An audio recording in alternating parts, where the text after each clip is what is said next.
The way that I see this is kind of, I know that there's a cure for a terminal illness that you have. I know that there's a cure for a terminal illness that you have, and the cure exists right now. The cure exists right now, and all you have to do is see the cure and let go of the way that you are being and let go of the way that you've got everything figured out. All you got to do is see the cure and you're cured. That's how easy it is. And it is a terminal illness, by the way. Until you wake up, until you experience the truth of yourself, you do have a terminal illness, right? You do have a terminal illness, and it's worse than you think. It's not a terminal illness that is an illness that's you're going to die in time, that you're going to die at some point. Yeah, that's true too, but it's worse. The terminal illness that I'm talking about is an illness in which you're dead now. You won't die in time, your body will, but the terminal illness I'm talking about is you're dead now. You're not alive now, because to consider yourself to be something that isn't real is dead. Do you understand? To consider yourself to be something that doesn't exist is dead. It means you're dead. So the body will move around, the body-mind will move around, right, until that falls. But in the meantime, you're existing in a dream. It's not real. It's not actually happening. And if it's not real and it's not actually happening, that's dead. So that's the worst possible terminal illness you can have, is to think that think that you're something that you're not, and to think that reality is something that you're not, which means that you're not here. That's what dead is, isn't it? That's what dead is. It means that you're not here. So, that's one side of the coin. I mean, I say that because I want to inspire you, because you see, you're not the people sitting around the table, you're here. You know what I mean? You already have a hook in your mouth. You're already here. You already took the pill, right? And so you're kind of stuck, that if you keep coming to listen to this message, you're kind of stuck. You either have to swallow the pill or choke it up. And you can't choke it up, right? It's like once you get a taste of the truth, you can't forget it. You can't untruth it. You can't see it's not the case anymore. And so, the task that I have, and the task that anybody that talks about this has, is how do you accomplish that task of having people let go of what's not true and experience what is true, which can happen at any time. And when that happens, the terminal illness disappears, and you're healthy, and you're alive, and you're awake, and you won't die. Not only won't you die in terms of your physical body, but death is seen to not be real at all. It's over. You're cured. And it can happen like that. That's the only way it can happen. It can't happen any other way. And I think it's an interesting situation that we're in here, because you're born and the clock starts ticking, right? And from that point on, you have a limited amount of time to beat the clock. Anybody remember that show?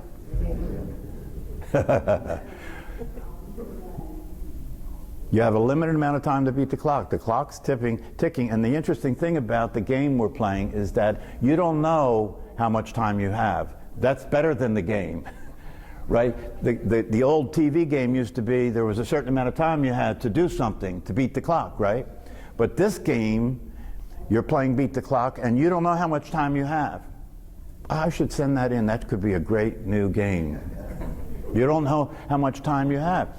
So now you have to beat the clock, and how much time you have to beat the clock may be a week, maybe a month, maybe a year, maybe 10 years, right? And so then it becomes a question of, can you afford to assume how much time you have on the clock?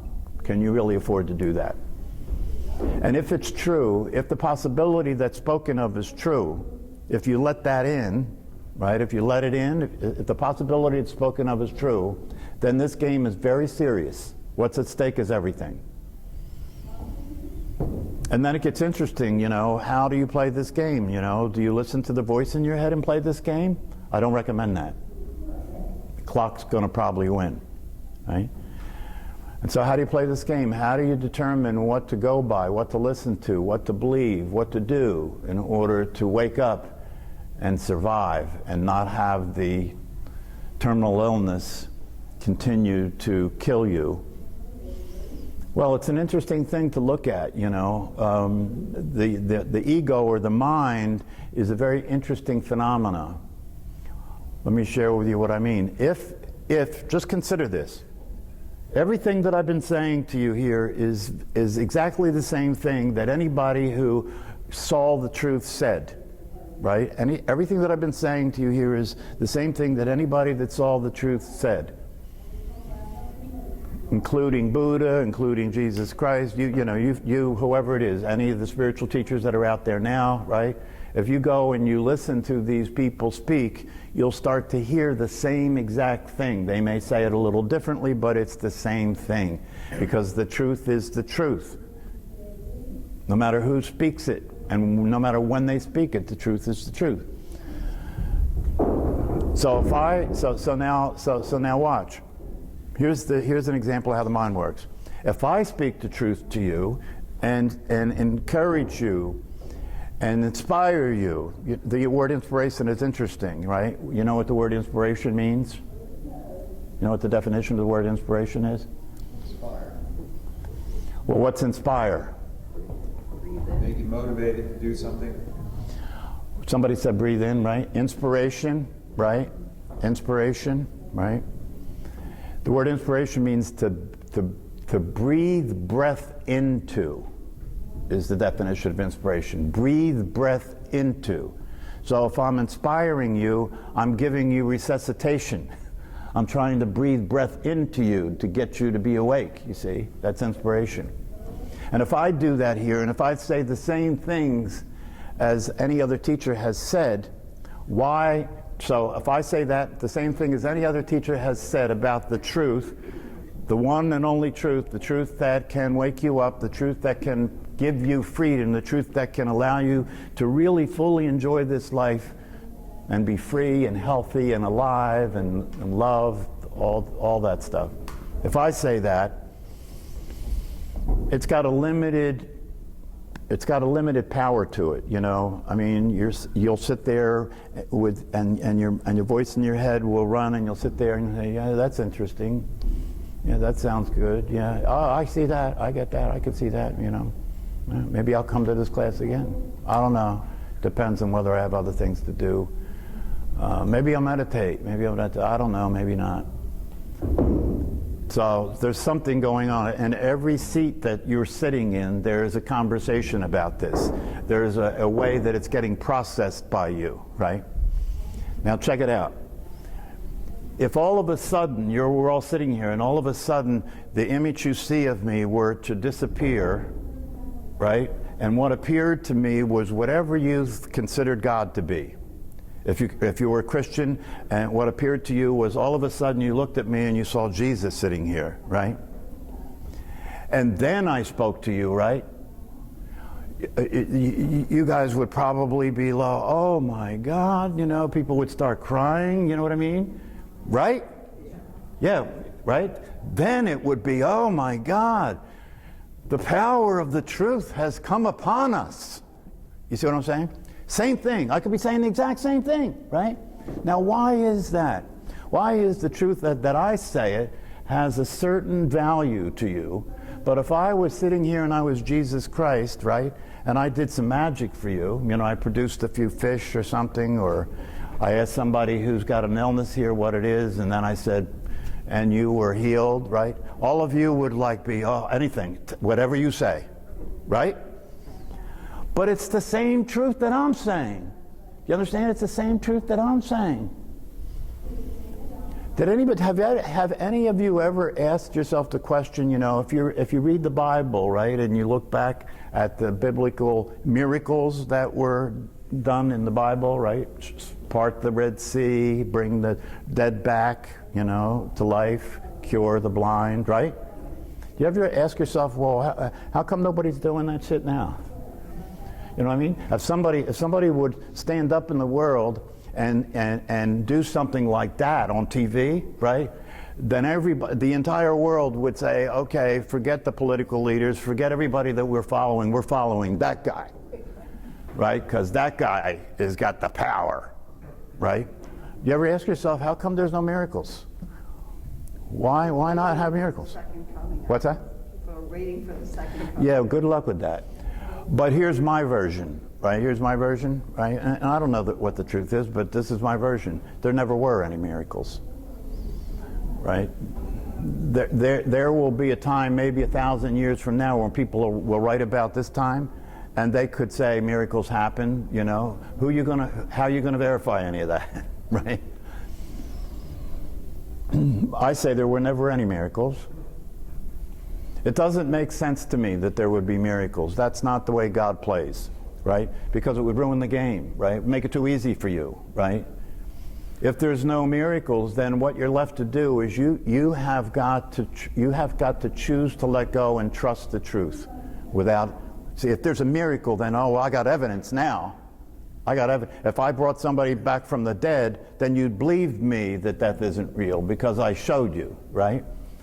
But if I don't show you and I just tell you that's true, and the only way you're going to find out is if you let go of your belief about it and accept that it isn't real and see if you could experience yourself in such a way that you could actually see that for yourself,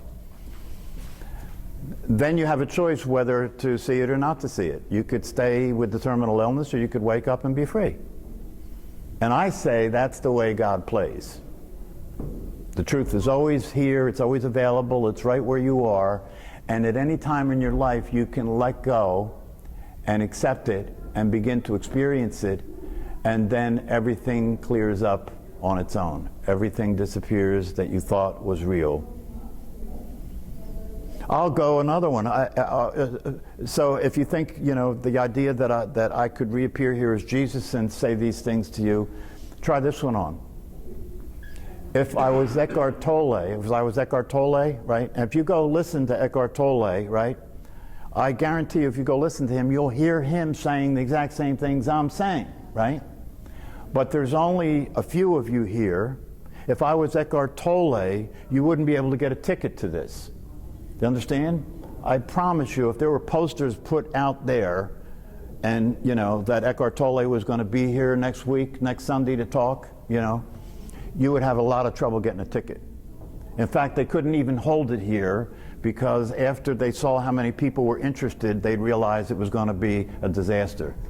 This place couldn't contain that crowd because it's Eckhart Tolle. And then he could come here and say the same things I'm saying, and it would be very powerful and valuable, and people would be going, oh, isn't he wonderful, right? Same exact stuff. What the hell's going on with that, right? And it's because the way your mind is organized and conditioned, right? The conditioning that the mind has is such that things have to be a certain way, and then it's true. That's the conditioning. The conditioning, things have to be a certain way, and then you'll accept it. If Eckhart Tolle says it, then it's truer than if I say it. If Jesus Christ were to appear and accept it, then it's much truer than what he said.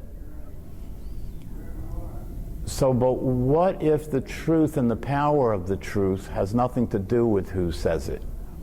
What if the truth and the power of the truth is something that exists in you, and the power of it in terms of the transforming your life, and the power of it in terms of allowing you to experience everything the way it actually is and be free and be awake and be happy and be fulfilled is already always true, and it's always available to you, and all you have to do is let go and accept it.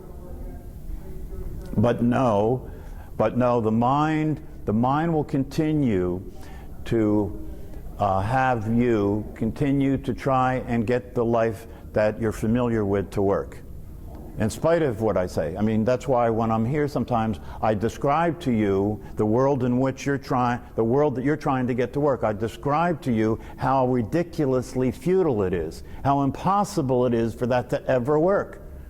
I describe that. And the description may seem negative, right?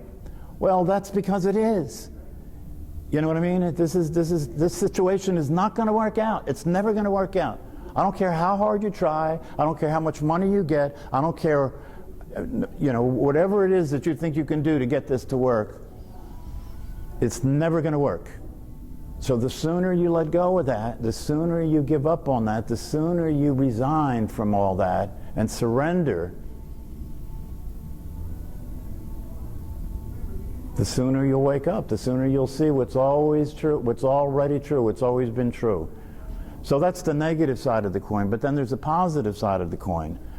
So the way the positive side of the coin would look is to say there is a you that you don't know. Right now, there is a you that you don't know, or maybe some of you do. I'm not going to presume anything. But most people don't know. There's a you that you don't know that is happy right now. There's a you that you don't know that's happy right now. There's a you that you don't know that is completely satisfied, completely healthy, completely free from any suffering, completely free from the inevitable things that most people will experience in time, sickness, getting old and dying and all that, completely free from all of that. Right here, right now, in your chair, there is a you that's happy. And that you, if I were to snap my fingers and you were to be that you, the biggest problem you would have is handling how happy you were. It would feel overwhelming that you've never been that happy before. You never imagined you could experience that much happiness all at once, and it was overwhelming. It's like too much happiness. That'd be the biggest problem that you have. Right here, right now, available at all times, there's a you that's happy, that's fulfilled, that's free, that's unencumbered. Everything that you want. And you know why you want it? You know why you're here, in this class this morning? You know why you do whatever you do in your life, whatever that is, to get something, to get somewhere, right? The reason you do that is because, and this is the best part of this situation that we find ourselves in. The reason that you do everything you do, the reason that you try to accomplish everything you try and accomplish is because you actually already know who you are. Because if you didn't know who you are, if you didn't know there was a possibility that could be realized, you wouldn't have the motivation to do everything you do in your life to try and get where you're going. You wouldn't have the motivation to do everything you do in your life to try and get where you're going. Because what is it that you really want? I used to say this when I worked in prisons and I worked with inmates, right? Who their life was about getting what they thought would make them happy, right? Their life was about that, like money. So they do anything for money. They kill for money, right? And a lot of them come from an underprivileged group in society, so they're the way they reasoned it is, this is the only way I can do it. I can't go to Harvard and own a seat on the stock market. So for us folks, we got to get a gun and just be good at taking your money, right? And as far as they were concerned, that was absolutely legitimate, And when I used to work with them and talk to them, one of the things I tried to get across to them was to say, what are you really up to? What is it that you really want? If you had everything you thought you would need, what would that get you, right? And I could ask you the same questions. If you had everything that you could imagine that you would need, right? Whatever it is that you want right now, the having of that would work for you, right? You know what I mean? That you would be happy, right? But isn't that what it's really all about? Getting happy? Isn't it true that everything you want, whether it's to have your relationships work, to have money, to have the freedom to travel, to have good health, isn't it all of that stuff you want? You want that to be happy, right? And that's what I said to these inmates. What do you want? If I could snap my finger and all you guys had everything that you wanted, right? What is it that would give you?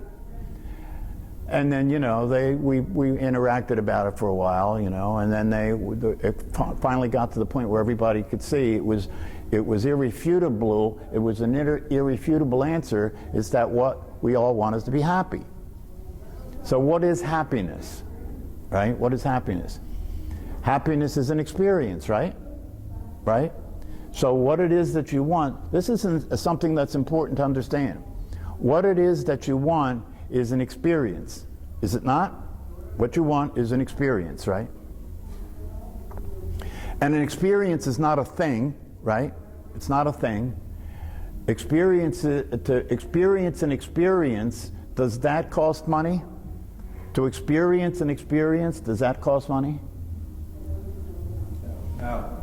And if I could snap my fingers and you would all be happy right now, and you would stay happy, you were happy all the time, no matter what the circumstances were in your life, you would be happy. You would be happy. You'd be happy when you're sad. You'd be happy when you had money. You'd be happy when you didn't have money. You'd be happy when, right?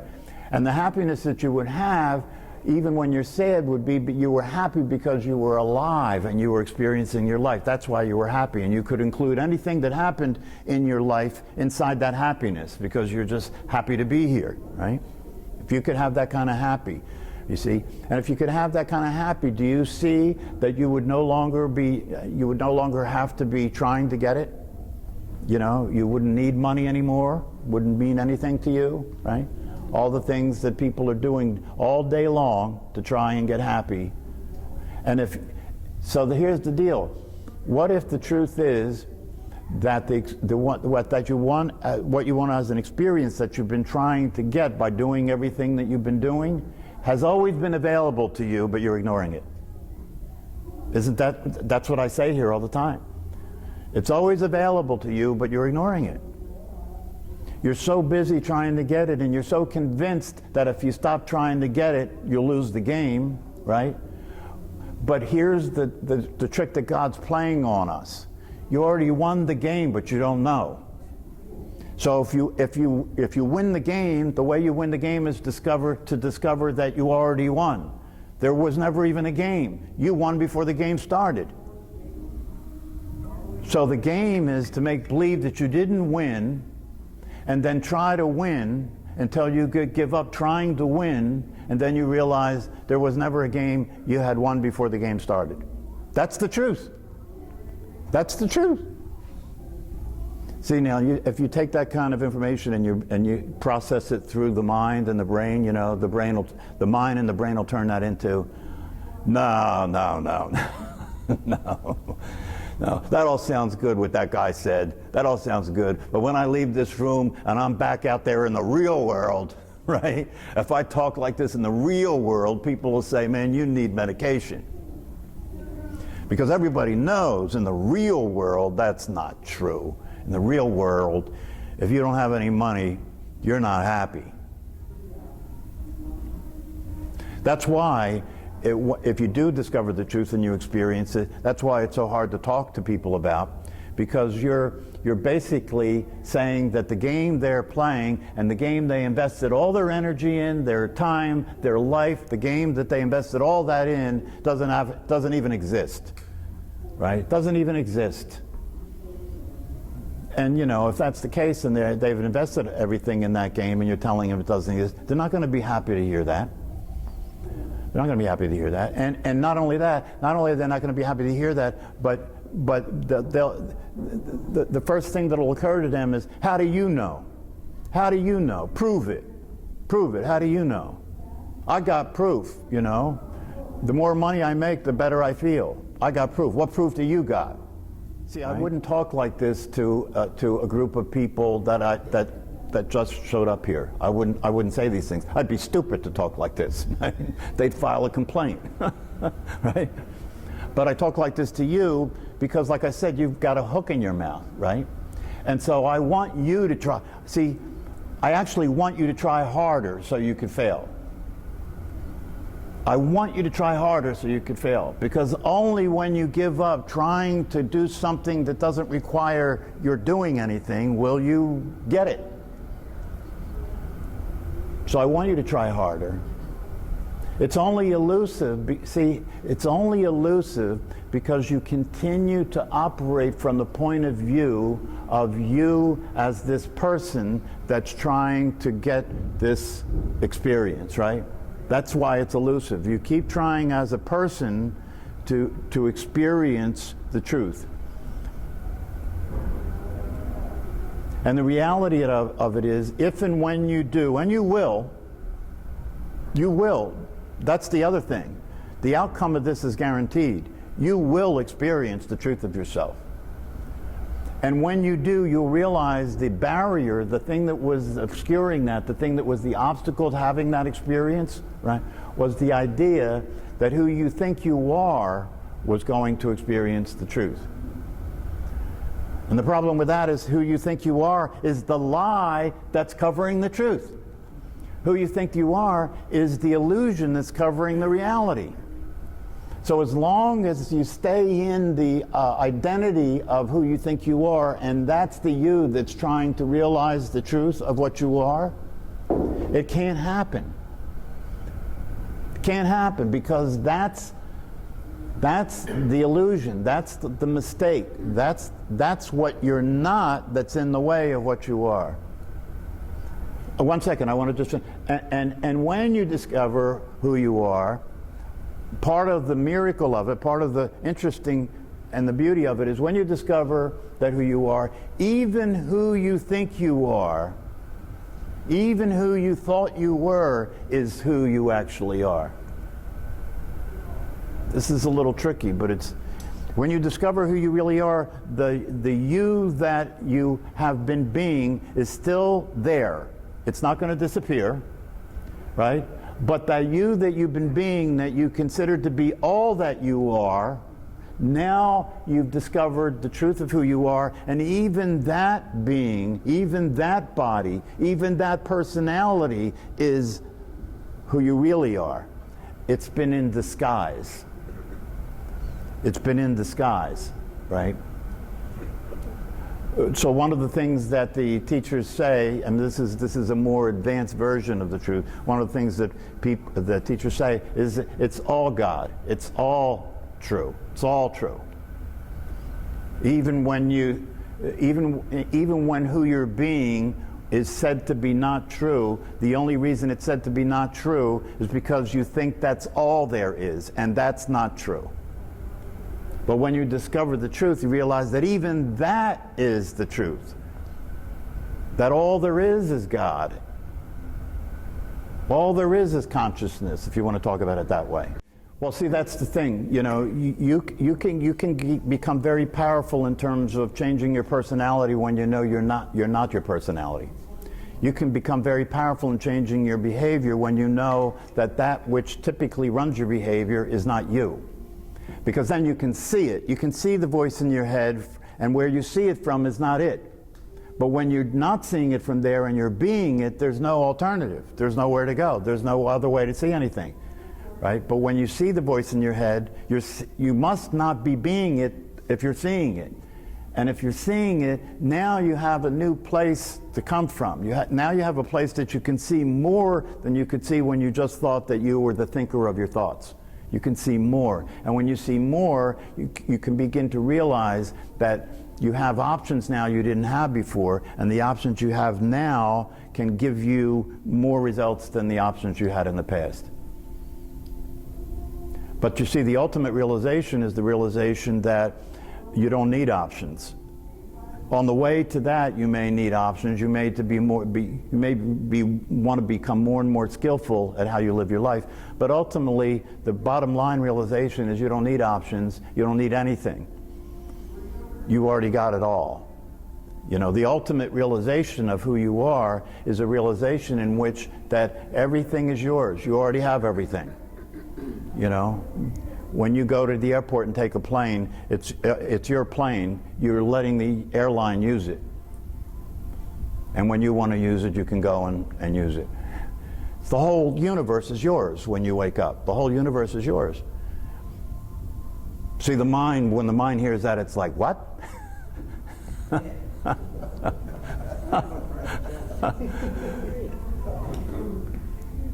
So when you say that everyone gets it at some point, everyone, I just want to clarify that.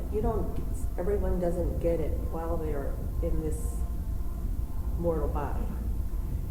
You're saying even if you don't get it at the point of death, you get it? Is that why you mentioned one time about Steve Jobs and oh wow, as he was dying? Well, yeah, there's a couple of ways to talk about that. One way is to say that, first of all, I could say that everybody gets it. One way that I could say that is to say the reason everybody gets it is because you already got it, right? But you just don't get that you got it. Don't realize right? it. Yeah. The other way I could say it is that when the time comes and you're ready to take your last breath, right? I predict that you'll see it at that point, right? Because now you got nothing to lose, right? At that point you got nothing to lose, right? And then you'll see the truth, right? It's a little late in the game, but you'll see the truth, right?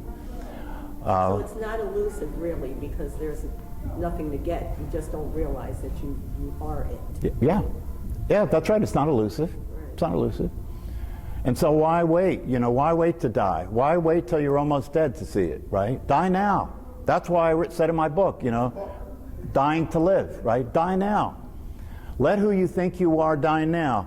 And what will happen when that happens? Nothing, because who you think you are never existed in the first place. So when that happens, nothing will happen. You'll still be here, you'll just know the truth, right? That's what death is. You'll still be here, you'll just know the truth. Nobody ever really dies. This is very interesting, every time I see something in the news, so-and-so died, I laugh, right? They didn't die. And if you just stop and look at this, you can see the reality of it. How could they have died? The only way that you can die is you'd have to be here after your body's dead to know that you were dead. Then you died. But you didn't know. When you die, you won't know you're dead. So how could you have died?